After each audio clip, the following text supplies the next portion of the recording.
Hello, meddlers and multi-tools. My name is TV Sky, and my friend Nicret recently made a video about the still very much in development League of Legends MMO, talking about the lore and story of the universe and how much of it is actually already complete.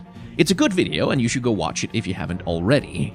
Now, I noticed that that video did numbers and even got onto the trending tab, and since I am nothing if not a whore for attention, I thought I'd jump on the bandwagon and just straight up copy his idea. Okay, joking aside, while I am definitely a whore for attention, I do want to add something meaningful to the discussion and the speculation. So, in this video, we're going to discuss a crackpot theory, which is almost certainly not going to be true, but which is fun to talk about, and then we'll discuss how elements of that crazy crackpot theory can help us form a realistic idea of how the content in the MMO will actually play out. First, though, a little background. Welcome to Summoner's Rift.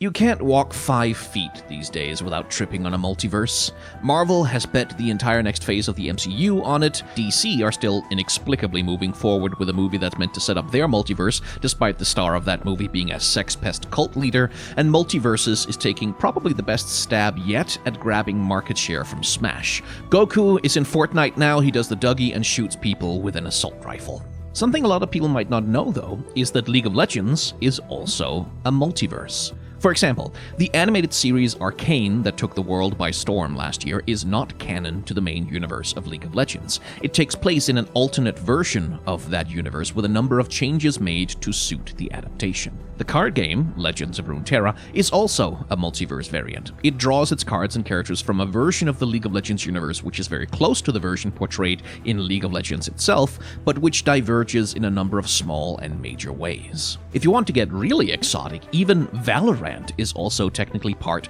of the extended Runeterra multiverse. League of Legends exists in the world of Valorant. Killjoy likes to play it, and the central plot of Valorant is based itself on a big multiverse mystery. League of Legends also has an enormous stable of cosmetics and skin lines, most of which have their own internal stories and lore and plot lines. And for years now, Riot has obliquely teased that a lot, or maybe even all of these skin lines are themselves part of a vast, interconnected multiverse. Both the space opera Odyssey and Magical Girl Star Guardian universes, for example, feature crossovers with the Dark Star universe. Dark Star entities act as villains to both realities, and skins like the Pulsefire line prominently feature multiverse and timeline jumping as part of their story. If I were to try to draw you a map, we have League of Legends, the central IP at the center of everything. This is kind of where everything Riot does began. Orbiting that, we have Arcane and Legends of Runeterra, which are very close to the main universe, but different according to their own needs. The next layer out are the skin universes, which in turn may or may not be interconnected between each other, and then finally, out in the furthest layer, we have Valorant, with by far the weakest connection to the core of it all. So what does any of this have to do with the Riot Games MMO? Well, The enemy's inhibitor is respawning soon. Riot's flirtations with the multiverse have been a point of interest for lore fans for a while now, honestly. Because once upon a time, they seemed to really just be Easter eggs, like, oh, haha, this legendary skin has a voice line implying a multiverse, how fun, and mostly, we didn't think any more of it. But then, the Dark Star universe turned up in Odyssey, Pulsefire, Ezreal, and Caitlyn chat to the other skin lines like they know them, so does God King Garen and Gun Goddess Misfortune. The Dark Star becomes villains in the Star Guardian universe as well, and their big new shooter game Valorant begins to build a plot whose whole premise is based on multiverses. Then, as if to tease the idea even more, when Arcane comes out, Riot celebrates by launching a website that features a visual novel that explicitly connects everything, even teamfight tactics, into their connected multiverse. The point is, these things aren't just Easter eggs anymore. Sinking this much time and resources into connecting all these things and publicizing those connections seems like preparation. It seems like groundwork. It seems like it's building towards something. Everyone speculating about Riot's MMO have thus far speculated under the assumption that it will be a League of Legends MMO. And for sure, Riot has said that it will be set in the League of Legends universe, but as we have just discussed, that could mean quite a lot of things, actually. So here's the crackpot theory.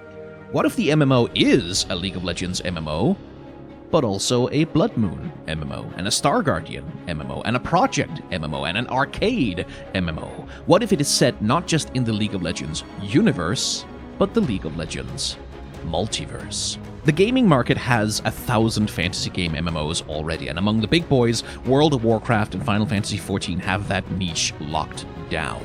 So if you want to compete, if you want to offer something unique and compelling, something that no other company can match, it's really not a bad pitch to say, hey, come play the Riot Games MMO. Here, you can be a magical girl or a laser gun cyberpunk android, a blood cult demon or a cafe maid, an astronaut or a tarot card god, a battle queen or a battlecast, a headhunter or a heartbreaker, a dragon mancer or a dunk master, eclipse, elderwood or eternum, porcelain, pulsefire, or popstar.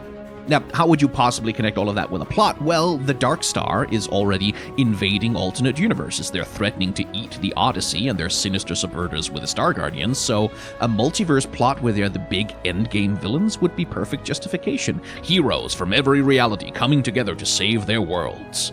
Can you imagine the character customization, the variety of classes and abilities? Pick a Star Guardian to play DPS or a mecha to play tank. Start in your own home universe and travel to all the others. A raid in the Blood Moon world, a guild house in Odyssey's outer space.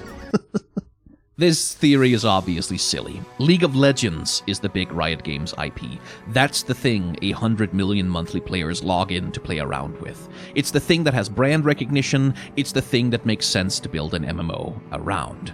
Every League player gets to see the champions in their base skins, but only a fraction of the player base will be familiar with each skin line. The base League of Legends universe is the place that most players will be excited to go.